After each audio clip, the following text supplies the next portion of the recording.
two gateways to Americas. Imagine arriving in America for the first time. One group walks through in a few hours while another is locked away for months. That difference wasn't random, it was based on race. This presentation compares Ellis Island and Angel Island to show how immigration in the United States was not experienced the same by everybody.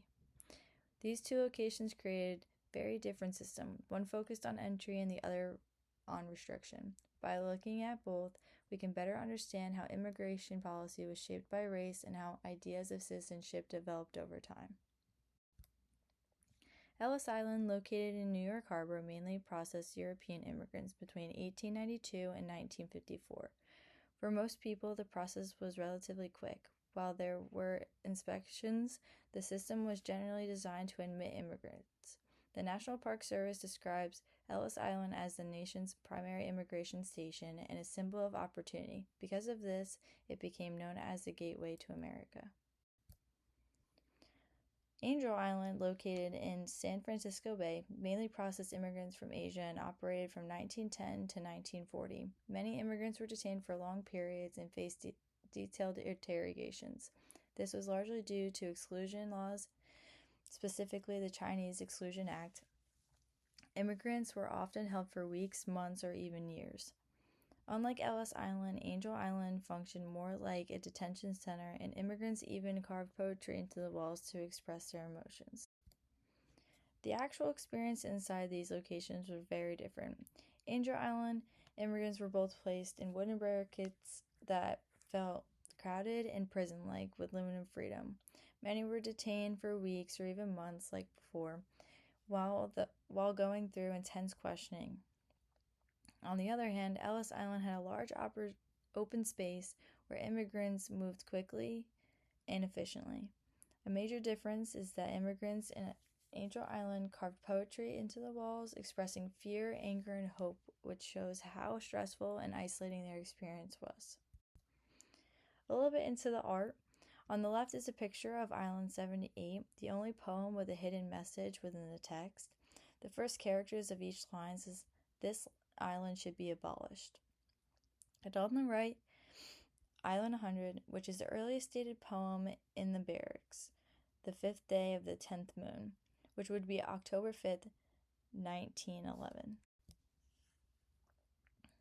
Most of the 12 million immigrants who passed through Ellis Island were from Europe, especially Southern and Eastern Europe.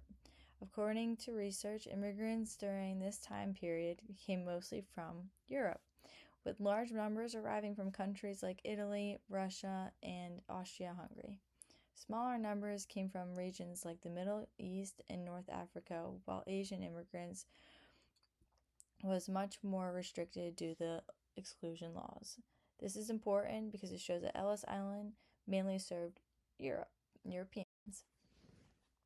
Unlike Ellis Island, where most immigrants were European, Angel Island primarily processed immigrants from Asia, especially Chinese immigrants. The majority of the people passing through Angel Island were affected by exclusion laws, particularly the Chinese Exclusion Act, like I said in the last one, while other groups like the Japanese, South Asians, Koreans, Filipinos were also processed. They made up of smaller proportions. This shows that Angel Island was not just an immigration station, but a place where certain groups were more heavily restricted based on race and national origin. Ellis Island had very low detention rates, with most immigrants processed quickly and admitted, and only about 1 to 2% deported. In contrast, Angel Island had extremely high detention rates, with some groups being like Japanese immigrants detained nearly 90% of the time and about 60% overall. Clearly, this shows that Ellis Island was built for entry, while Angel Island was built for restriction. The difference between Ellis Island and Angel Island show that immigration policies in the United States was not equal. European immigrants were generally welcomed, while Asian immigrants were often excluded and treated with suspicion. Historian May explains that immigration laws helped create categories of people who were seen as outsiders, stating that they produced illegal aliens as a new legal and social group. This history still matters today because it shows that immigration in the United States has never been equal. At Ellis Island, immigrants were able to enter quickly, while Angel Island, many were detained for months. That difference wasn't random, it was based on race and national origin. Immigration laws helped create categories of people who were treated as outsiders. These same ideas still influence modern debates about immigration, citizenship, and belonging. It raises an important question that we still face today. Who gets to belong in America? From Ellis Island to Angel Island, immigration wasn't about entering America. It was about who was allowed to belong.